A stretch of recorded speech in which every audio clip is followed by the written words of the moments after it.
कल्पना, मन की कार्यशाला। कल्पना में कितनी शक्ति होती है। आप 3 वैज्ञानिकों का नाम सुनेंगे तो आपको यकीन हो जाएगा कि कल्पना से हम जो चाहें वो कर सकते हैं। कल्पना सचमुच एक कार्यशाला है जिसमें आदमी द्वारा बनाई गई सभी योजनाओं को आकार दिया जाता है। दिमाग की कल्पनाशील संकाय की सहायता से आवेग, इच्छा को आकार, रूप और कार्य रूप दिया जाता है।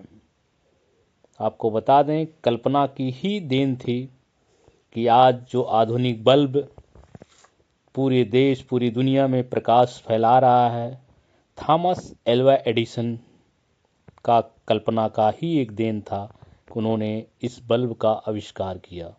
क्योंकि इस बल्ब का आविष्कार करने से पहले वो कितना कल्पना किए होंगे, कितना सोचे होंगे, तब जा कर के इस बल्ब का आविष्कार किए होंगे। फिर दुनिया का पहला हवाई जहाज बनाने के बारे में जब राइट बंधु कल्पना किए होंगे तो सोचिए उस समय लोगों ने उनका कितना खिल्ली उड़ाया होगा। उसके बाद चार्ल्स बेबेज द्वारा कंप्यूटर के आविष्कार की जो कल्पना किया गया, आज उन्हें कंप्यूटर्स फादर्स भी कहा जाता है। और ये 3 वैज्ञानिक का उदाहरण आपको ये मजबूर कर देगा कि कल्पना में कितनी शक्ति होती है। कल्पना से हम कैसे अपने आर्थिक स्थिति को सुधार सकते हैं, हम धनवान बन सकते हैं, हम सफल बन सकते हैं। कहा गया है कि आदमी कुछ भी बन सकता है जिसकी वह कल्पना कर सकता है। सभ्यता के सभी युगों में यह युग कल्पना के विकास के लिए सबसे अनुकूल है, क्योंकि यह तेजी से परिवर्तन का एक युग है। हर तरफ आप उत्तेजनाओं से संपर्क कर सकते हैं जो कल्पना का विकास करती है। अपने कल्पनाशील संकाय की सहायता से आदमी ने आज के समय से पहले मानव जाति के पूरे इतिहास की तुलना में अतीत के 50 वर्षों के दौरान प्रकृति की अधिक शक्तियों की खोज की और इस्तेमाल किया। उसने हवा पर इस हद तक विजय प्राप्त किया कि उड़ने में पंछियों को भी मात दे दिया। उसने हवा का दोहन किया और इससे दुनिया के किसी भी हिस्से के साथ तात्कालिक संचार के एक साधन के रूप में काम करवाया। उसने लाखों मील दूर सूर्य का विश्लेषण और भार किया और कल्पना की सहायता से निर्धारित किया कि यह किन तत्वों से बना है। उसने खोज की है कि उसका अपना ही मस्तिष्क विचारों के कंपन के लिए एक प्रसारण और रिसीविंग स्टेशन दोनों है। उसने इस खोज का व्यवहारिक उपयोग करना सीखना अब शुरू कर दिया है। उसने गतिशीलता बढ़ा ली है। अब यह 300 से अधिक मील प्रति घंटे की रफ्तार से यात्रा कर सकता है। वह समय जल्द ही आ जाएगा जब आदमी न्यूयॉर्क में नाश्ता और दोपहर का भोजन सैन फ्रांसिस्को में करेगा।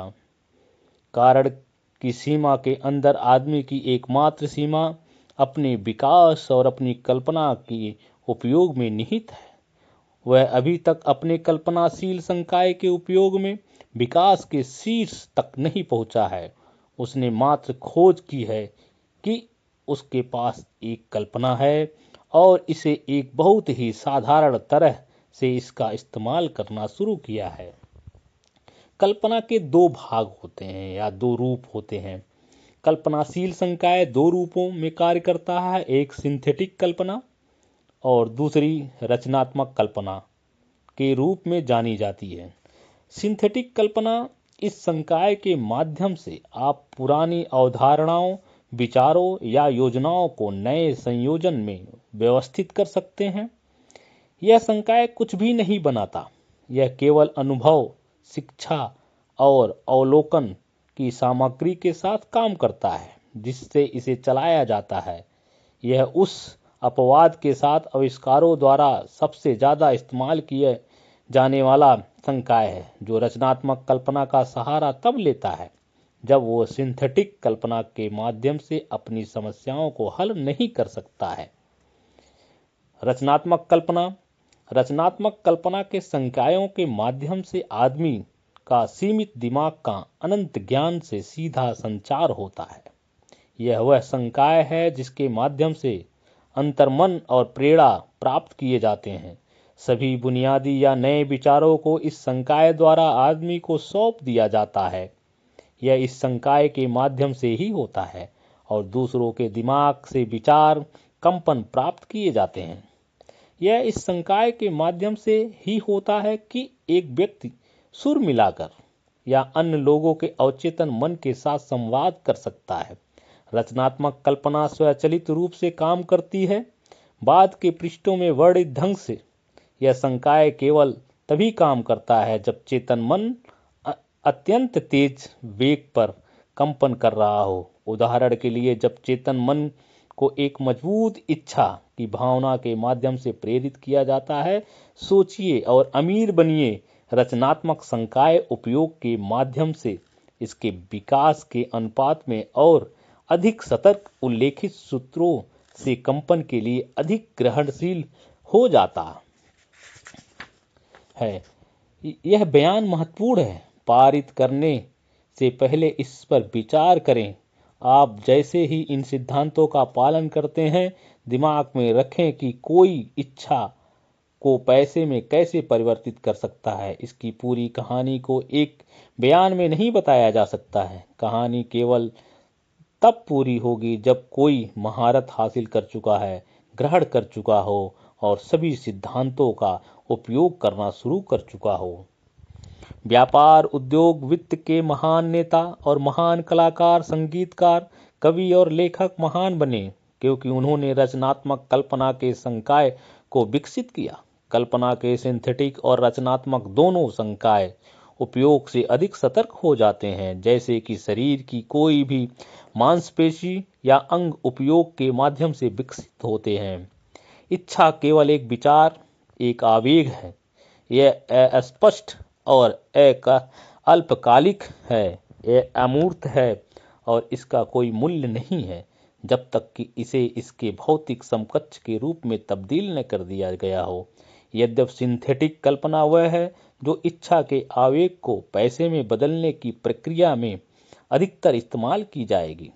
आपको मन में यह तथ्य अवश्य ही रखना चाहिए कि आप उन परिस्थितियों और स्थितियों का सामना कर सकते हैं जो रचनात्मक कल्पना के उपयोग की मांग भी करती है। आपका कल्पनाशील संकाय निष्क्रियता के माध्यम से शायद कमजोर हो गया है। इसे प्रयोग के माध्यम से पुनर्जीवित किया और चौकस बनाया जा सकता है। यह संकाय मरता नहीं है, हालांकि यह उपयोग की कमी के कारण मौन हो जाता है। सिंथेटिक कल्पना के विकास पर कुछ समय के लिए अपना ध्यान केंद्रित करें, क्योंकि यह वह संकाय है जिसे आप इच्छा को पैसे में परिवर्तित करने की प्रक्रिया में अधिक बार उपयोग करेंगे। इच्छा के अमूर्त आवेग का पैसे के मूर्त यथार्थ में परिवर्तन एक योजना या योजनाओं के उपयोग की मांग करता है। इन योजनाओं को कल्पना की सहायता से ही बनाया जाना चाहिए और मुख्य रूप से सिंथेटिक संकाय के साथ पूरी किताबें पढ़ें। फिर वापस इस अध्याय पर आएं और अपनी इच्छा को पैसे में परिवर्तन के लिए तुरंत अपनी कल्पना को योजना या योजनाएं बनाने के काम पर लगा दें। योजनाओं के निर्माण के लिए विस्तृत निर्देश लगभग हर अध्याय में दिए गए हैं।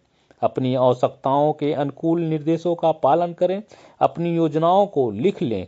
यदि आपने पहले से ऐसा नहीं किया है, जिस पल आप इसे पूरा करते हैं, आप निश्चित रूप से अमूर्त इच्छा को ठोस रूप दे चुके होंगे। एक बार फिर पिछले वाक्य को पढ़ें, इसे जोर जोर से पढ़ें, बहुत धीरे से, और जैसे ही आप ऐसा करते हैं, याद रखें जिस पल आप अपनी इच्छा का बयान और इसकी प्राप्ति के लिए एक योजना लिख लेते हैं, आप वास्तव में कदमों को श्रृंखला का पहला कदम उठा चुके होते हैं, जो विचार को इसके भौतिक समकक्ष में परिवर्तित करने में आपको सक्षम बना देगा।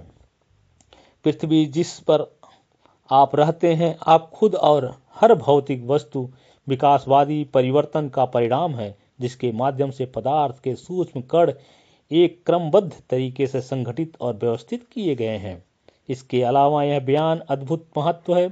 यह धरती आपके शरीर की अरबों व्यक्तिगत कोशिकाओं की हर एक कोशिका पदार्थ का हर परमाणु ऊर्जा के एक अमूर्त रूप में शुरू हुआ है। इच्छा विचार आवेग है। विचार आवेग ऊर्जा के रूप हैं। जब आप पैसा जमा करने के लिए विचार आवेग इच्छा से शुरू करते हैं तो आप अपनी सेवा में वही समान प्रयोग करते हैं जो प्रकृति ने पृथ्वी और ब्रह्मांड में हर सामग्री स्वरूप को बनाने में प्रयोग किए थे। शरीर और मस्तिष्क सहित जिसमें विचार आवेग कार्य करते हैं, जहां एक विज्ञान निर्धारित करने में सक्षम हुआ है पूरा ब्रह्मांड दो तत्वों पदार्थ और ऊर्जा से बना है। ऊर्जा और पदार्थ के संयोजन से आदमी के लिए सब कुछ प्रत्यक्ष बनाया गया है। सबसे बड़े तारे जो आकाश में तैरते हैं से लेकर नीचे तक और स्वयं आदमी तक, अब आप प्रकृति की विधि द्वारा लगभग कमाने की कोशिश करने के कार्य में लगे हुए हैं। आप हमें उम्मीद है कि ईमानदारी और दृढ़ता से अपनी इच्छा को भौतिक या मौद्रिक समकक्ष में परिवर्तित करने का प्रयास करके प्रकृति के नियमों के अनुसार अपने आप को अनुकूल करने की कोशिश कर रहे हैं। आप यह कर सकते हैं कि यह पहले किया जा चुका है। आप उन नियमों की सहायता से धन का निर्माण कर सकते हैं जो अपरिवर्तनीय है, लेकिन पहले आपको इन कानूनों से परिचित होना होगा और उन्हें इस्तेमाल करना सीखना होगा।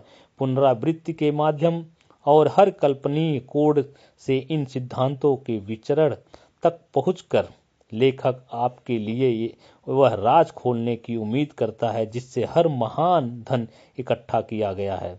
यह अजीब और विरोधाभास भी लग सकता है।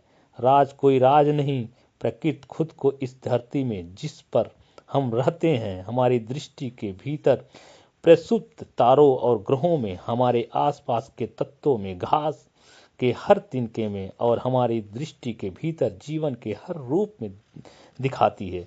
प्रकृति एक इतने छोटे से सेल जो एक पिन की नोक पर भी हो सकता है का रूपांतरण उस इंसान में करके जो अभी इस लाइन को पढ़ रहा है, जीव विज्ञान के रूप में इस राज का विज्ञापन कराती है। इच्छा का इस भौतिक समतुल्य में रूपांतरण निश्चित रूप से अब कोई चमत्कारी वस्तु नहीं है। यदि आपको वह पूरी तरह से समझ में नहीं आता जो कहा गया है तो निराश नहीं होना है। जब तक आप लंबे समय से मस्तिष्क के एक छात्र न रहे हों, आपसे इस अध्याय को पहली बार में ही पढ़कर पूरा आत्मसात कर लेने की उम्मीद नहीं की जाती है। आप समय के साथ अच्छी प्रगति कर लेंगे। आगे आने वाले सिद्धांत कल्पना की समझ के लिए रास्ता खोल देंगे। जो आप समझते हैं उसे आत्मसात कर लें। जब आप पहली बार इस दर्शन को पढ़ते हैं तब आप इसे दोबारा पढ़ें और अध्ययन करें। आप पाएंगे कि इसे स्पष्ट करने के लिए कुछ हुआ है और यह आपको इस सब की एक व्यापक समझ देगा। इन सब से ऊपर रुके नहीं और न ही आप कम से कम 3 बार तक के लिए इन सिद्धांतों के अपने अध्ययन में संकोच न करें, क्योंकि आप इसे रोकना नहीं चाहेंगे। आप इस सिद्धांत को समझने के लिए इस ऑडियो वीडियो को 2 बार 3 बार 4 बार सुने। आपको कल्पना की शक्ति के बारे में पता चल जाएगा और अगले वीडियो में आपको और भी डिटेल्स दी जाएगी कि कल्पना के माध्यम से धन कैसे बनाएं। जय हिंद।